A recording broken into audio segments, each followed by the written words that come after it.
This is Tim Bryce with my column titled, Mike Pence Awaits His Turn. During my lifetime, most of our presidents served in sub-public office before becoming our commander-in-chief, with the exception of Dwight Eisenhower, who was a former general, and Donald Trump. Some were former senators, governors, members of the House, or some other capacity, including vice president. Today, the presumptive candidate for the Democrats, Joe Biden, served as vice president for Barack Obama. Offhand, you would think the person who is a heartbeat away from the presidency would be the logical candidate.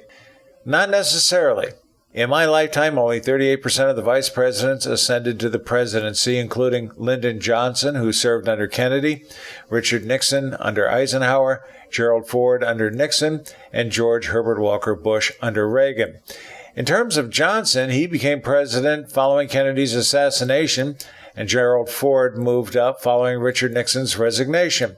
Only Nixon and Bush ascended through normal campaigns. Remarkably, 64% of the former vice presidents did not ascend, including Hubert Humphrey under LBJ, Nelson Rockefeller under Ford, Walter Mondale under Carter, Dan Quayle under George Herbert Walker Bush, Al Gore under Clinton, Dick Cheney under George W. Bush, and Joe Biden under Obama. So it is certainly not a given that the vice president will move up, but it is still a good place to wait your turn and plan your campaign. This leads us to our current vice president, Mike Pence, who served 6 years in the House before being elected governor of Indiana. Whereas President Trump is the ultimate Washington outsider, Vice President Pence is the ultimate insider, which materially assisted the president in traversing the government. Pence was a surprise running mate for Trump. It was thought he would have selected one of the other 15 GOP presidential candidates of the day, but this didn't happen, as the president most likely wanted someone capable, but with a lower profile. Today, the press frequently asks the president if he is going to cast the vice president from the 2020 ticket and select another, such as former UN Ambassador Nikki Haley. Time and again, the president refuses the notion and insists the vice president is his man. Trump and Pence make an interesting odd couple. Pence may lack Trump's bombastic personality, but he has learned how to get things done by observing the boss.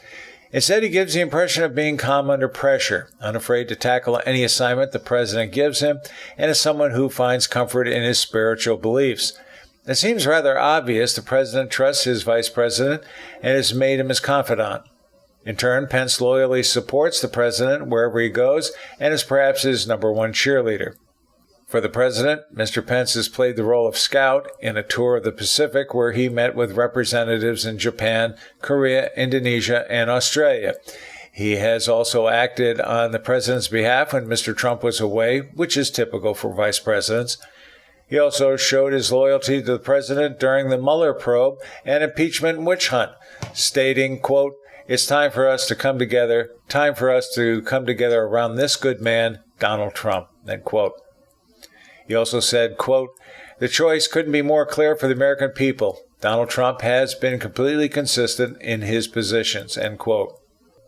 His biggest test, though, was when he was appointed chairman of the White House Coronavirus Task Force and did an admirable job in the process. In fact, Pence has always acted with great dignity and class in his duties. Because of their close working relationship, Pence is often criticized by the media and portrayed as a yes man to Trump. The truth is, he is attacked for no other reason than guilt by association. This will follow him should he decide to run for president in 2024. It is also worth noting Pence has strong conservative values, which he openly defends, particularly his Christian beliefs, which have been ridiculed by the news media. Should Pence decide to follow Trump's coattails to the White House, he will be well prepared to pick up where President Trump left off. Even though he is a good and honorable man, he will meet strong resistance from the news media, and it will be interesting to see if he will have Trump's strength to fight them. Even though Mr. Pence is more subdued than the president, the press will still attack him with the same ferocity they did to President George W. Bush, where they portrayed him as a bumbling buffoon. He is far from this. But it will be interesting to see how Pence matches wits with the press early on, which will be his first test as a leader. Should be interesting. Stay tuned. Friends, keep the faith.